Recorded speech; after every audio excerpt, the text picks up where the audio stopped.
welcome to the Townie Brands Podcast. I'm here with Slahn-chuh. How you guys doing? Good, man. Good. So for the Townie Brands Podcast, I like to interview people from East Providence doing some interesting things in the community. So Brady from East Providence, you're part of the Slahinte band. Do you mind just kind of giving a brief example of what you guys are about and what type of music you guys play? Sure. Yeah, so we're an Irish folk band. We're based out of Boston. All 5 of the original members met at Boston College. Okay. And so we've been playing Irish folk for about 5 years now. I'd say like the ratio is probably like 60% Irish music, and then the other 40% is like pop rock tunes, just because we know that people don't want to hear the Irish folk all night, so we try to bring a diverse lineup. Cool. So then, Jon, how did you guys get involved, you and Brady, to form the band? Brady was actually the latecomer to the band out of the original 5. I met a couple people through the Boston College Irish Society. Okay. And BC was actually offering free tin whistle and fiddle lessons on campus. So my brother and I signed up for it on a whim. Said, I'll take the fiddle, he takes the tin whistle, and then started jamming. And then we had a real Irish friend, actually from Ireland. Oh, wow. Pat So you guys are O'Donovan. authentic. Yeah. What's his name? Pat O'Donovan. Okay. Yeah, trying to make it up. Pat Finbar O'Donovan. Yeah, I'm going to get real. So you didn't know the fiddle prior to, you learned it and then started the band? Yep. Okay. And then Brady, what instrument do you play for the band?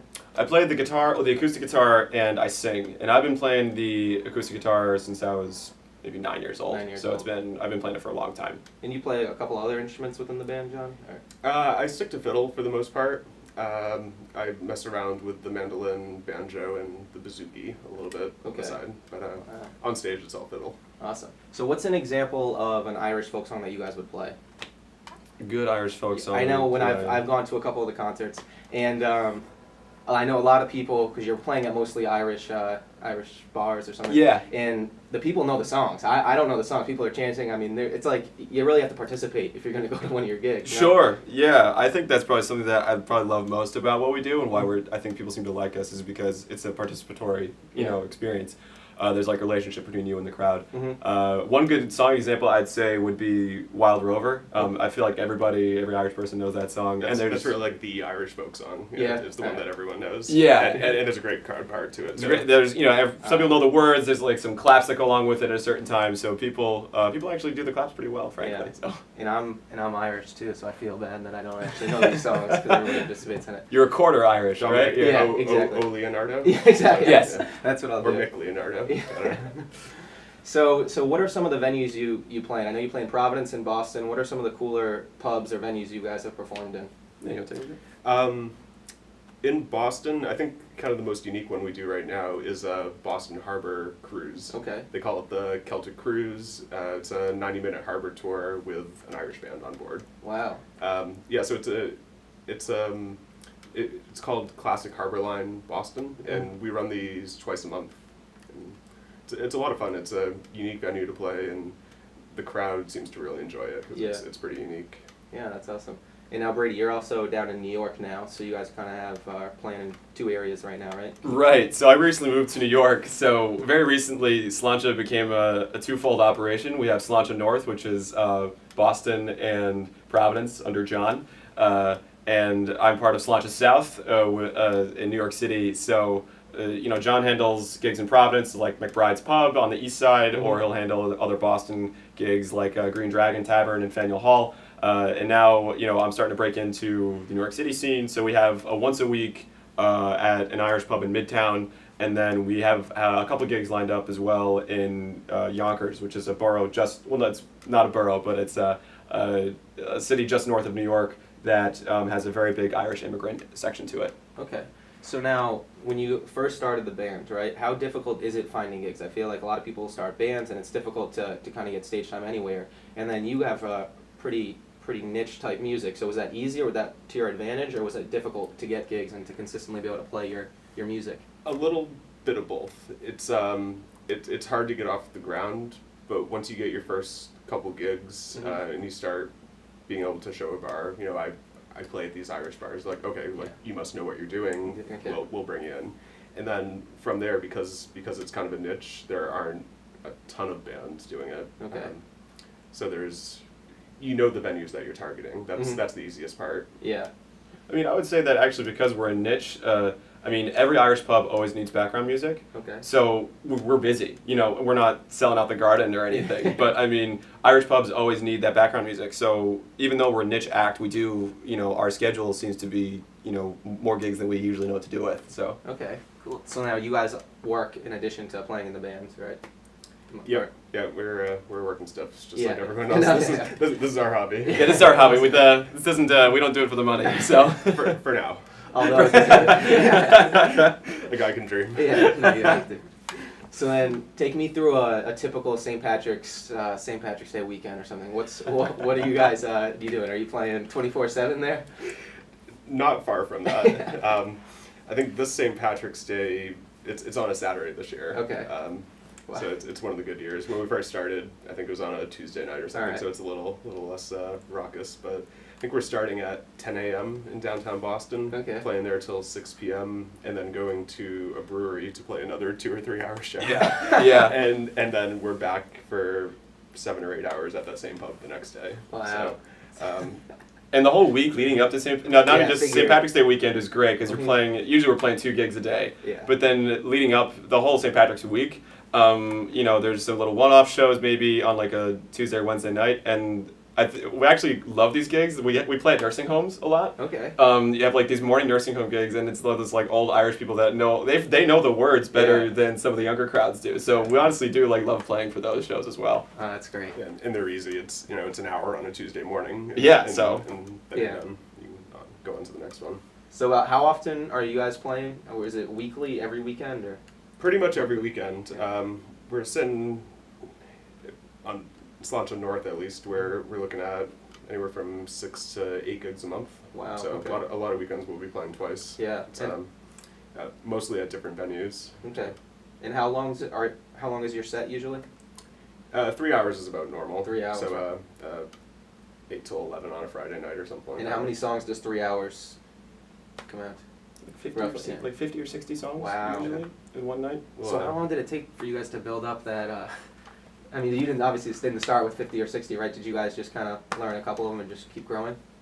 Well, so you can't really book a gig as an Irish band until you can play a 3 hour set. Wow. Because it's not like Is that how it works? like a rock band playing a club or something. You know, Mhm. they might bring you in for a 45-minute set for an opener or something. You Okay. know, when you're first starting, right away they want you to play for 3 hours and carry the night. So Yeah. we worked for probably 7 or 8 months just building Yeah. meeting weekly, just building out our library so we could Mhm. fill a 3 hour night. And that was before we even talked to a bar. It's like we got to get our product to a point where people will buy it. Yeah. Oh, that's great. And then it gets easier as well because when you have a feel for the people who you play with, Mhm. adding a song.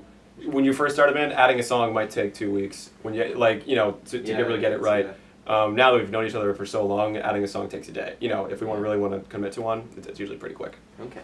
So, do you take suggestions from the audience as well, or do any Irish folk come up to you and say, "Oh, you have to play this one"? Are you missing any classics, or you have them all covered by now? So someone asks for at every show. Someone requests a song that we don't know, which I guess shows the Wow. wealth of Irish music that Yeah. they know. But anytime somebody requests a song, we always do it if we know it. Okay. Obviously, we always do it. Usually, Galway Girl is asked roughly 6 times a night, and we have to play it 6 times a night. But Yeah. but if they're gonna put some tip in the jar, We so give the people what they want. give the people what they want. So Yeah. So that's the most requested song. I was gonna ask what the most popular one probably is. that one. I mean, what else would you say? Say Galway Girl, Wild Rover. We'll usually Yeah, do okay. that twice a night. Just Alright. sounds it's such a classic. Yeah. And then Wagon Wheel. Yeah. Yeah, well, Yeah. country's big. Yeah. So outside of Slahn-chuh, what other types of music do you guys enjoy playing? I play a little bit of bluegrass. Okay. Nothing on stage or anything. Alright. But I'll hear a bluegrass tune and it's a totally different fiddle style. So Mhm. I feel like it makes me better if I can play a little bit differently. Okay. I played a lot of blues and rock music before I started to do Slahn-chuh. I did a lot of blues bands in high school. So I don't know, something of maybe blues and Irish people are both prone to depression in some way. I don't know, but maybe that's why I can flow between those 2 genres so easily. So. Yeah. And now, how long did it take you to learn the fiddle? I'm still learning. Here's the- I mean, It's intimidating. it's a tough instrument, especially to come to kind of late in life. Yeah. But yeah, so I picked it up in 2012, and got it to a point where I felt okay playing it on stage, and Yeah. and really the best way to get better is just to play different stuff with different people and different styles, and it kind of comes. Mhm. So it's a lifelong project. And then, do either of you, well, who are your musical inspirations? I guess who kind of got you into music in general, and then did you have any inspirations to get into the Irish scene? So getting into the Irish scene, I don't think there would be a Sláinte if there weren't a band called Jug a Punch. They're from Clinton, Massachusetts. Mhm. It's my grandfather's band. Wow. They played there. They played at this pub called the Old Timer once a month for 40 years or something. So Okay. so I grew up listening to that, and my brother did too, and that's kind of why we picked up the Irish instruments. Okay. And then it all kind of came from there. Yeah. Then how about you, Brady? Any musical inspirations to get you into music? So my family always says we don't know where I got the talent, because no one else in the family plays an Sure, instrument, yeah. so it wasn't as if I picked it up from somebody or anything. But really like the blues and rock music growing up. But I mean, both John and I, we come from Irish families, so no one in my family played Irish music, but I knew what the songs were. You grow up listening to them, or your mom singing it to you as a lullaby or something. Mhm. But musical influences, I mean, I think I can safely say that John and I are both pretty big Dropkick Murphys fans. Okay, I yeah. mean, I know we fulfill a stereotype in that way, but I mean, Boston Irish band, like it's our destiny. It's our destiny. Yeah. Don't fight it. I love those guys. Yeah. So now with how many different pieces are in the band? Because you play the fiddle, and then you're playing the guitar and singing, Mhm. Brady. What other instruments does it take to have an Irish folk band? So every gig, there's at least a lead singer and guitar player, and and a fiddle player. I go to pretty much every gig, and then we've got 4 other full-time band members. My brother plays the tin whistle and harmonica. Mike plays bass guitar and does vocals, and then Pat O'Donovan plays mandolin, tenor banjo, accordion, a little bit of bodhrán, and he sings. Can't play the guitar. And he'll pick up guitar if Brady wants to go electric once in a while. Right. And then our newest full-time member, Steve, on electric guitar. Wow. But usually there'll be 3 of us at a Okay. given gig, so it's kind of a different sound every time. Yeah, and I like that. Yeah, it's a different sound every time. You get a different show every time, I like to Mhm. think. And especially because, we're in the little pubs, so you can't always have room for all 6 of us. Mhm. It's very rare that we get all 6 of Yeah. us in the same room. But usually for big weekends like St. Patrick's Day, we get all, the whole band comes to Yeah. town. Yeah, and it's interesting because I've been to your shows, and like we touched upon this earlier, but just the whole community participation I find is just something so much more unique than other places. So you're going to a pub, you're going to a bar at night, but then to have you guys play, I mean, really everybody just gets super into it. So did you guys have to learn that, or did you already know that going into your gigs? Like that, everybody's going to be all over you, like responding, clapping along. I think we learned it from the Black Rose. Yeah, probably. Yeah. That's where we do our field research. Okay. But Black Rose is probably our favorite place in the world. It's just either that or Where's Black Rose? Yeah, so Black Rose or Mr. Dooley's, they're both these Irish pubs in downtown Boston. Wow. And they're these 2 bands we love. One is called Devery, and the other one is called the McTaggarts. Okay. And they're great Irish folk bands, and so I'd say we took a lot of notes at their shows and learned how to engage the crowd. Awesome. And then in addition to covering, do you guys have any original music? Brady is our songwriting Wow. group. I think we got 6 originals. Yeah, well, actually, no, I think we have like 6 or 8. I think so. Yeah, We 2 have instrumentals. So we have 2 albums that we've recorded, and then each album has 3 originals with vocals on them, and then as well as an original instrumental, like a jig or a polka or something like that. All right, and then I know you've written some other music, some non-Irish folk music. How is it different writing this type of music versus your traditional rock music? Oh, I was a different. Oof. I'd say storytelling is like a big part Yeah. of it. Yeah. That's kind of what gives an Irish folk song its feel. And I think folk in general, it's more about storytelling. Yeah, couldn't have said it better myself. Yeah. Okay. So wow, that's interesting. Yeah. Awesome. So in addition to the other songs you cover and the songs you've written, Brady, you guys are putting out an album now. That's right. Yeah, we're our second album called Slahn-chuh and Friends should be hitting Spotify in Awesome. November. Okay. Recording at Steve Smith's Stuck in the Box studio. Yeah. Awesome. So what was your first album? You had a first album? Sorry. Yep. We called it Slahn-chuh on the Rocks. Slahn-chuh on the Rocks. Whenever actually this is interesting. Whenever we play, whatever the lineup is for the certain show, we have a different name for the band, with consideration to what instruments are there. Yeah. So we don't usually get to do a whole lot of shows with drums. So when we have a show with drums, we call ourselves Slainte on the Rocks that evening. Right. So our first album, we actually got to do drums for it, so hence the name. And now, these albums have songs you cover too, in addition to your original, or is it just all original music? Yeah, it'll usually be 3 or 4 originals, 3 or 4 Irish folk songs, and then a couple rock songs. Okay. Covers. Cool. Pretty representative of our usual set of our. Yeah. Awesome. And what was it like recording the album at Steve's? Have you guys recorded before? I'm assuming as well. Brady had that. Yeah. That was my first recording experience. Yeah, I've recorded before. This is the first time with Steve. I've recorded in other studios, but with Steve being a member of the band, he doesn't charge it, which is great. So no, but I mean, it's a place in his basement, but I mean, it is a top-notch studio. I mean, he really has all the best equipment you could possibly want, and I mean, he really knows what he's doing, and it's a good time. So how do you match the energy? Or I mean, it must be different, obviously, playing live versus recording. And does that take any adjustment, or you just kind of go in and play as well as you can? Playing sober is kind of a new experience. That's good. I would say the biggest challenge for going into the studio is that we usually record on a click track to make sure that we always stay on beat and we don't lose ourselves. And that's good for recording because it sounds cohesive and it sounds organized. Obviously, live we can really pick a song up in the middle of it. We feel like we want to give it a boost, or we slow it down. Certain places based on what the crowd is clapping with. So live it's free and willing. It's a studio. That's probably the biggest adjustment. Okay, cool. All right, well, Slahn-chuh, thanks so much for coming on the Townie Brands podcast. Love having you on. Our pleasure. And you have any shows coming up? Yeah, we're at McBride's in East Providence. Providence. On the east side of Providence. Yeah, different from East Providence. we have so we're playing McBride's on the east side of Providence once a month. Really until the end of days. That's one of our favorite bars. Good to know. We love And playing they can follow your page on Facebook. That probably has the most up to date. Yep. We have Facebook and our website as well, slahn-chuhasaband.com. Okay. So. All right. Thanks so much, guys. All right. Thank you. So I caught up with Slahn-chuh member Steve Smith in his recording studio. Steve, how you doing? Good, man. How are you? Good, thanks. So this is the studio where Slahn-chuh recorded their album? It sure is. Yeah, Awesome. right out there in the live room where they were playing for you earlier. Yep. Okay, cool. So to kind of take me through that process of how you started the studio first and then got to know these guys and joined the band.